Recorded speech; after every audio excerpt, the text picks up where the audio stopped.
तो लोकसभा चुनाव का जो प्रचार अभियान है वो अपने चरम पर है और जैसे कि हम सभी जानते हैं कि प्रधानमंत्री नरेंद्र मोदी आज अपने बिहार दौरे पर रहेंगे। हमारे साथ इस खबर पर जुड़ गए हैं हमारे संवाददाता कुमार आलोक, उनसे बात करते हैं। कुमार, जैसे कि अभी हम बात कर रहे थे कि आज सुपर संडे कहा जा रहा है, प्रधानमंत्री नरेंद्र मोदी का आज दौरा है नवादा का, तो क्या नवादा तैयार है प्रधानमंत्री नरेंद्र मोदी के स्वागत के लिए? जनसभा तक आने का उन लोगों को रास्ता उनका ना रोके, उन लोगों को आने दे। समय अब हम लोग के पास ज्यादा नहीं है। ये बिल्कुल तैयार है और यहाँ पे अभी से यानी कि 12 बजे प्रधानमंत्री की सभा है, लेकिन अभी से काफी यहाँ पर भीड़ है नवादा के मॉडल स्कूल ग्राउंड पे। और नवादा की अगर हम बात करें तो 2014 की अगर हम बात करें, जब प्रधानमंत्री नरेंद्र मोदी के नेतृत्व में चुनाव लड़ा गया, उसमें नवादा से गिरिराज सिंह ने भारी विजय दर्ज की।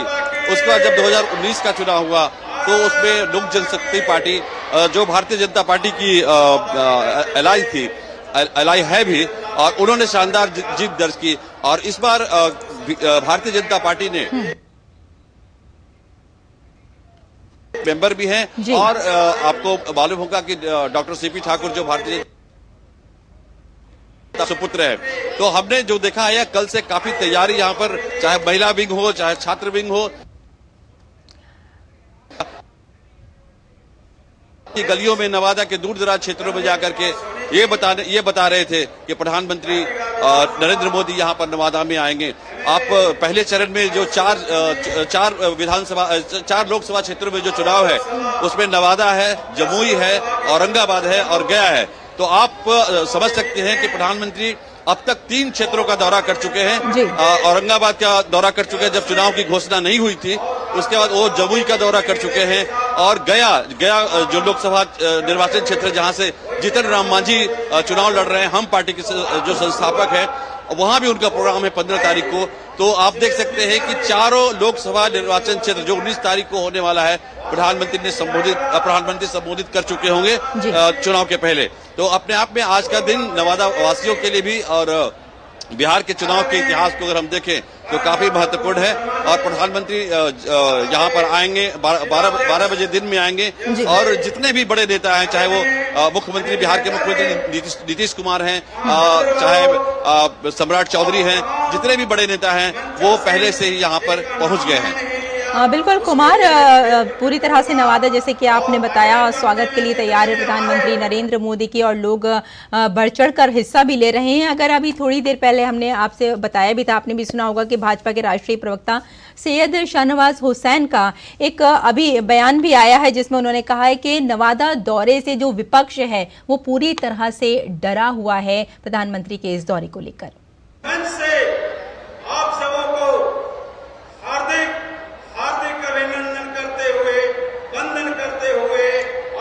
जी बिल्कुल, यहाँ पर अगर हम कहें कि कोई भी प्रत्याशी हो, अगर वो जब वोट मांगने जा रहा है, अगर वो पब्लिक के बीच जा रहा है तो पब्लिक के बीच सीधा फिगर नरेंद्र मोदी है और जनता भी नरेंद्र मोदी को देख रही है कि उनका जनता का कहना है कि हम नरेंद्र मोदी को देख रहे हैं। और अब की बार 400 पार का जो नारा है वो मैं यहाँ पर लगभग 8 बजे से हूँ, यहाँ पर मैं दिखाने की कोशिश करूंगा, कैमरामैन से बोलूंगा कि आप कैमरा को पैन करें और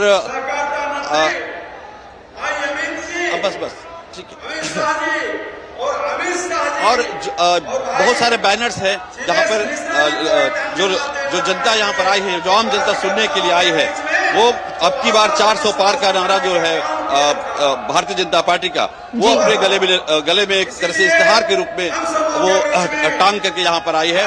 तो एक तरह से माहौल, शाहनवाज हुसैन जो कह रहे हैं वो उसमें कोई गलत उन्होंने नहीं कहा है, बिल्कुल सही कहा है कि विपक्ष, खासकर जो महागठबंधन के लोग हैं, वो कुछ उनकी परेशानियां बढ़ी हुई है क्योंकि नरेंद्र मोदी बिहार पर विशेष ध्यान दे रहे हैं। और जैसा कि मैंने आपको बताया कि चारों लोकसभा निर्वाचन क्षेत्र का वो दौरा कर चुके होंगे जब 19 तारीख से काफी पहले। तो आप समझ सकते हैं कि अमित शाह जो गृह मंत्री हैं उनका भी दौरा है बिहार में 9 तारीख को, वो भी यहाँ पर पहुंच रहे हैं। बिल्कुल कुमार, ये कहा जा सकता है कि जो मोदी की गारंटी है उसे लेकर नवादा पूरी तरह से तैयार है और उनके स्वागत के लिए भी आप अपनी नजर बनाए रखें। इस खबर पर आपसे फिर से जुड़ने की कोशिश करेंगे। फिलहाल इस जानकारी के लिए आपका बहुत बहुत धन्यवाद। फिलहाल आगे बढ़ते हैं और लोकसभा चुनाव को लेकर दक्षिण भारत के राज्यों में भी सभी दलों का धुआंधार प्रचार जारी है। भाजपा अध्यक्ष जेपी नड्डा तमिलनाडु में धुआंधार जनसभाएं करेंगे। नड्डा कडलोर, कारू और विरुधनगर में जनसभाएं करेंगे। साथ ही नड्डा तिरुचिरापल्ली में रोड शो करेंगे। तमिलनाडु की सभी 39 सीटों पर पहले चरण में 19 अप्रैल को चुनाव होगा।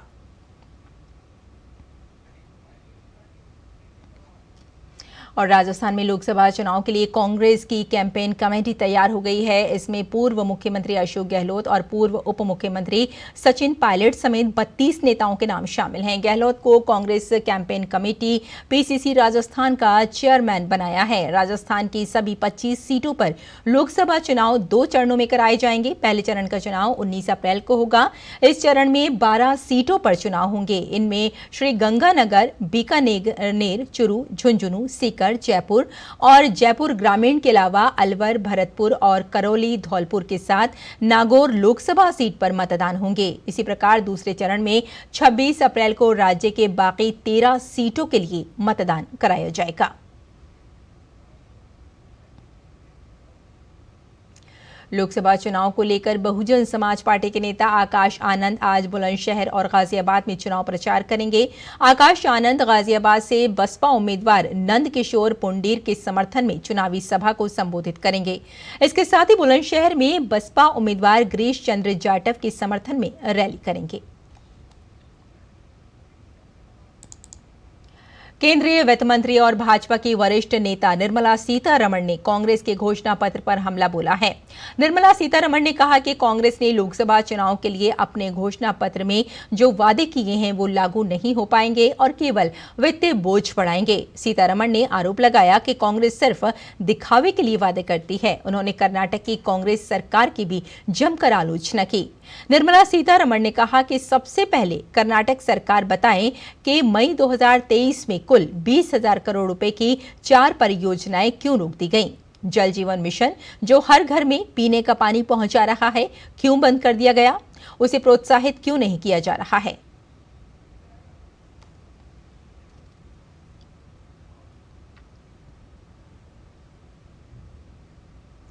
केरल के मुख्यमंत्री पिनरई विजयन ने कांग्रेस के घोषणा पत्र पर जमकर हमला बोला है। पिनरई विजयन ने आर्टिकल 370 और सीएए जैसे मुद्दों पर कांग्रेस की चुप्पी पर सवाल उठाए हैं। विजय ने कहा कि पिछले 5 साल के अनुभव से लोग समझ गए हैं कि कांग्रेस पार्टी को वोट देने का कोई मतलब नहीं है। विजय ने कहा कि वोटों की खातिर कांग्रेस अपने मूल्यों से समझौता कर लेती है। माकपा नेता ने कहा कि उनकी पार्टी के घोषणा पत्र में गैर कानूनी गतिविधियां रोकथाम अधिनियम यूएपीए और मनी लॉन्ड्रिंग रोकथाम अधिनियम पीएमएलए जैसे कठोर कानूनों को निरस्त करने का वादा किया गया है। कांग्रेस के घोषणा पत्र में ये प्रतिबद्धता नहीं है।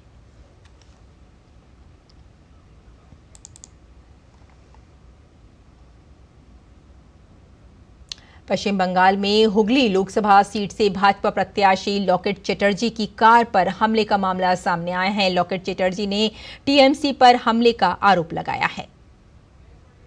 TMC councillor vice chairman Bansberia Shilpi Chatterjee and वहां का काउंसिलर 22 नंबर का रंजीत सरकार और बहुत सारा लोग, तो उनका नेतृत्व में यह हमला हुआ है।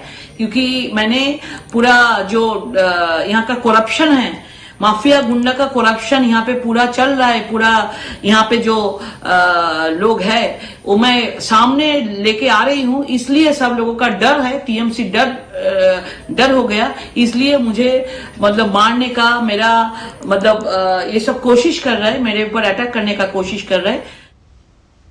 पश्चिम बंगाल के राज्यपाल सीवी आनंद बोस ने पूर्व मेदिनीपुर जिले में एनआईए पर हुए हमले पर कहा कि इस मामले को पूरी गंभीरता से लिया जाना चाहिए। उन्होंने कहा कि हमलावरों के साथ सख्ती से निपटा जाएगा। I am getting the version of NIA and then the report of the government. Then only as governor I'll be able to say anything about it for certain. What is reported is ghastly, shocking. It should never have happened. A democracy cannot afford to have such things to happen in future. The law has to take its course. The tendency of goons and antisocial elements bullying the law enforcement agencies does not bring credit to anybody down the line. We should deal with it with an iron hand. देश में लोकतंत्र के महापर्व की तैयारियां जोर शोर से चल रही हैं। आगामी 19 अप्रैल को देश में जिन लोकसभा सीटों पर मतदान होगा उनमें मुरादाबाद भी शामिल है। चुनाव आयोग के आह्वान पर मुरादाबाद में स्कूलों के बच्चों ने रेत कला, फेस पेंट और चित्र बनाकर लोगों को मतदान के लिए प्रेरित किया। बच्चों ने रेत पर चुनाव से जुड़े अलग अलग चिन्हों की चित्रकारी की। मतदान का पर्व देश का गर्व और मतदान हमारा अधिकार जैसे स्लोगन के साथ लोगों से वोट डालने की अपील की गई। कार्यक्रम में हिस्सा लेने वाले बच्चों ने कहा कि उनके क्षेत्र में 19 अप्रैल को मतदान होना है, इसलिए उन्होंने 19 मीटर लंबी पेंटिंग बनाई है।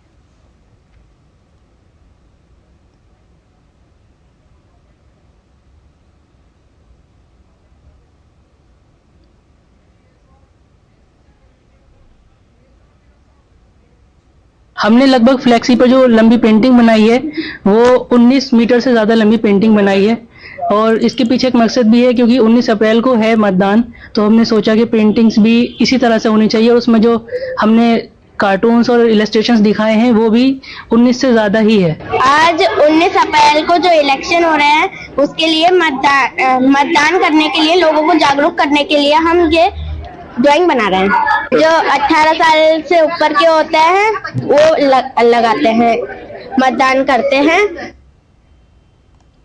तो ये थी कुछ खबरें 24 की चुनौती की।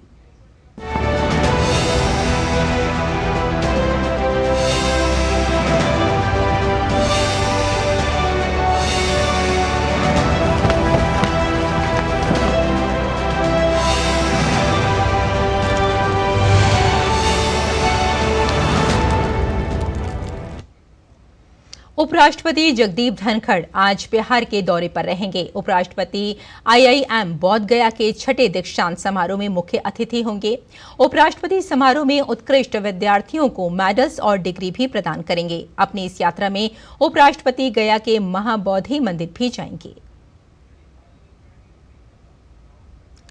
लाओस में गैर कानूनी और अवैध कामों में लगाए गए 17 भारतीय कामगारों को स्वदेश वापसी हो रही है। विदेश मंत्री डॉक्टर एस जयशंकर ने अपनी सोशल मीडिया प्लेटफॉर्म एक्स पर पोस्ट करके इसकी जानकारी दी और लाओस के अफसरों का आभार जताया।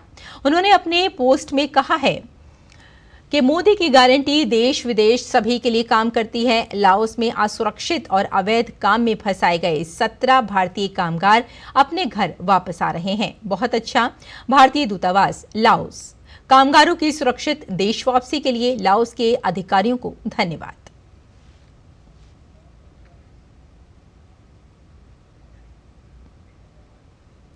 और इजराइल में सरकार विरोधी प्रदर्शनकारियों ने सड़कों पर उतरकर प्रधानमंत्री बेंजामिन नेतन्याहू के इस्तीफे और हमास के साथ चल रहे युद्ध के बीच देश में जल्द चुनाव कराने की मांग की है।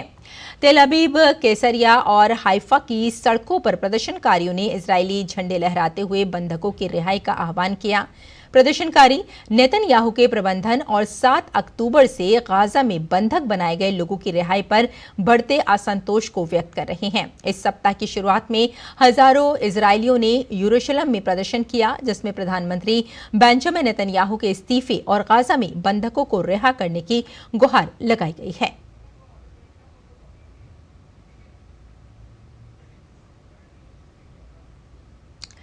और खेल की खबरों में इंडियन प्रीमियर लीग में आज 2 मुकाबले खेले जाएंगे। दिन के पहले मैच में मुंबई इंडियंस और दिल्ली कैपिटल्स की टीम आमने सामने होगी। ये मैच मुंबई के वानखेड़े स्टेडियम में खेला जाएगा। मौजूदा सीजन में दोनों टीमें अपने खराब प्रदर्शन के दौर से गुजर रही हैं।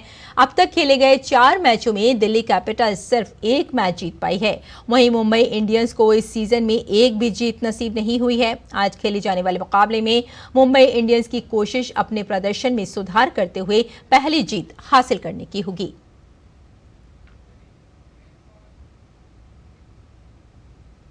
वहीं आईपीएल में आज दूसरा मैच लखनऊ सुपर जायंट्स और गुजरात टाइटंस के बीच खेला जाएगा।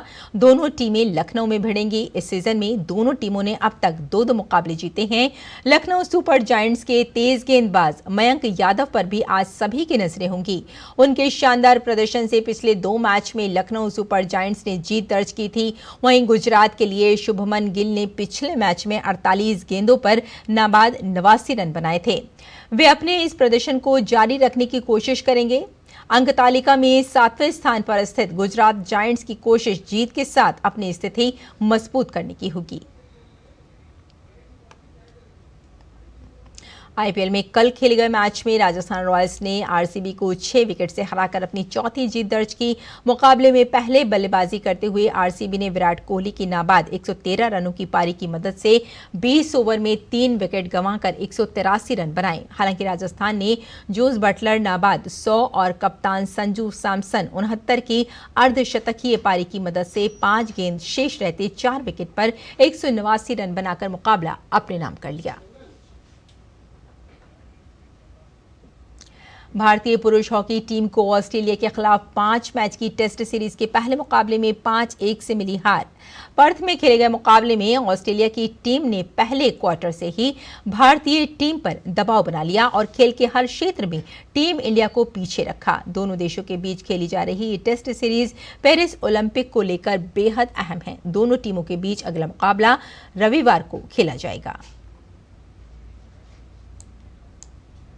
भारतीय पुरुष हॉकी टीम आज ऑस्ट्रेलिया के साथ 5 मैच की टेस्ट सीरीज का दूसरा मैच खेलेगी। कल खेले गए सीरीज के पहले मैच में भारतीय टीम को 5-1 के अंतर से हार झेलनी पड़ी थी।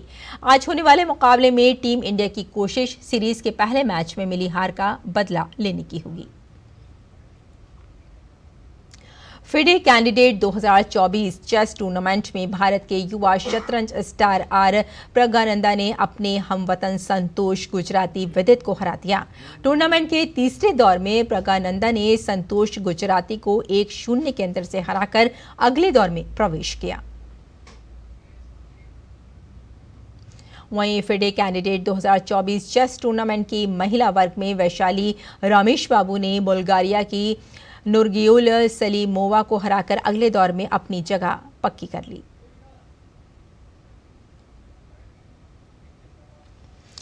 कश्मीर घाटी के सोपोर की रहने वाली महज 9 साल की हुर्मत इरशाद का सपना देश के लिए क्रिकेट खेलने का है। हुर्मत के खेल को देखकर मास्टर ब्लास्टर सचिन तेंदुलकर ने अपनी सोशल मीडिया प्लेटफॉर्म पर एक वीडियो शेयर किया और लिखा कि इस प्रकार के वीडियो देखकर चेहरे पर मुस्कान आ जाती है। जम्मू कश्मीर में बदले माहौल को बयां करती देखिए ये रिपोर्ट। क्रिकेट के भगवान कहे जाने वाले मास्टर ब्लास्टर सचिन तेंदुलकर अगर किसी क्रिकेटर की तारीफ कर दें तो ये अपने आप में बड़ी बात है। जी हाँ, ये तारीफ मिली है कश्मीर घाटी के सोपोर की रहने वाली महज 9 साल की हुर्मत इरशाद को। दरअसल सचिन तेंदुलकर ने अपने सोशल मीडिया प्लेटफॉर्म पर हुर्मत का एक वीडियो शेयर कर लिखा कि इस तरह के वीडियो देखकर मेरे चेहरे पर मुस्कान आ जाती है। युवा बच्चियों को क्रिकेट खेलते देखना हमेशा अच्छा लगता है। सचिन से मिली तारीफ के बाद अपनी खुशी जाहिर करते हुए हुर्मत ने कहा कि उनका सपना मिताली राज की तरह भारत के लिए खेलना है। मैं बहुत खुश हूँ, उसने मुझे ट्वीट किया और ये मैं उसको मिलना चाहती हूँ कि मगर मुझे इंडिया टीम में सिलेक्ट होना है। मुझे नहीं डर लगता है, मुझे क्रिकेट के खेलने का बहुत शौक है, मगर वहाँ पे ये गर्ल्स नहीं खेलते हैं, मैं बॉयज के साथ फिर खेलती हूँ। सोपोर के पजलपोरा गांव की रहने वाली हुर्मत तीसरी कक्षा की छात्रा हैं। छोटी सी उम्र में सचिन से मिली तारीफ ने उन्हें रातों रात एक नई पहचान दिला दी है। जो ये हुर्मत नामी बच्ची है ये मेरे गांव की है और छोटा मोटा एक गांव है। काफ़ी अरसे से ये इस ग्राउंड में खेलती थी जो ईदगाह आलिया जंगीर का ग्राउंड है और आज पूरे जंगीर के साथ साथ बिलखुसूस मेरे इस गांव के लोग काफ़ी खुश नज़र आ रहे हैं। स्पेशली प्राइम पब्लिक स्कूल के जो बच्चे हैं वो बधाइयाँ दे रहे हैं, मुबारकबाद पेश कर रहे हैं इसको कि इस तरह हमारे स्कूल या इस इलाके जंगीर से ये होनहार तालिबा निकली जिसने अपने इस क्रिकेट में अपना नाम कमाया। पिछले कुछ सालों में जम्मू कश्मीर हर क्षेत्र में आगे बढ़ा है। अगर खेल की बात करें तो कश्मीर के कई खिलाड़ी अलग अलग स्पर्धाओं में राष्ट्रीय और अंतर्राष्ट्रीय स्तर पर अपनी पहचान बना चुके हैं। वहीं हुर्मत इरशाद का ये वीडियो ये बयां करने के लिए काफी है कि आज कश्मीर घाटी में हर किसी को आगे बढ़ने और अपने सपनों को जीने का भरपूर मौका मिल रहा है। Sports desk, DD news. तो इसी के साथ दें अनुमति। नमस्कार।